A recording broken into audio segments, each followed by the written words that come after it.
से नींद चैन दिल से उड़ाब है,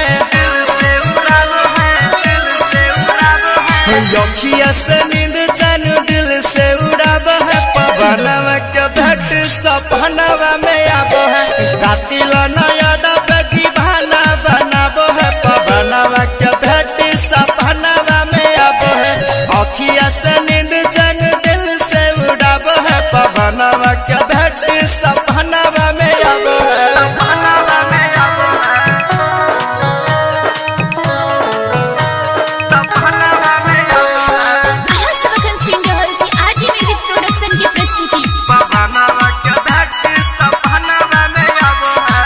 भावर खाती है दिल को लुभाती है, नखरे दिखा के हमें पल पल सताती है, नखरे दिखा के हमें पल पल सताती है। भावर खाती है दिल को लुभाती है, नखरे दिखा के हमें पल पल सताती है, पल पल सताती है।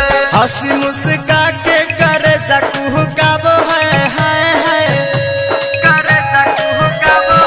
हंसी मुस्का के करे जाकू काबो है। पवनवा के भेंट सपनवा में आबो है, अखिया से नींद चैन दिल से उड़ाबो है। पवनवा के भेंट सपनवा में आबो है, सपनवा में आबो है।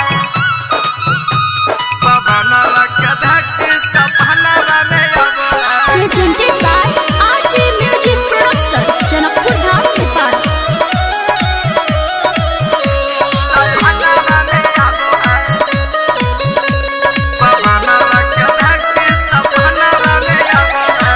चलती है चाल जैसी चलती हिरनिया, नक के नथुनिया भुला दिया दुनिया, नक के नथुनिया भुला दिया दुनिया।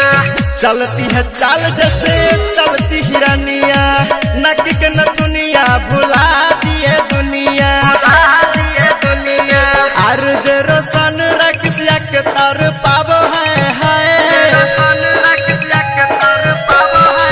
अर्ज रोशन के तर पाब है। पवनवा के भेंट सपनवा में आब है, अखिया से नींद चैन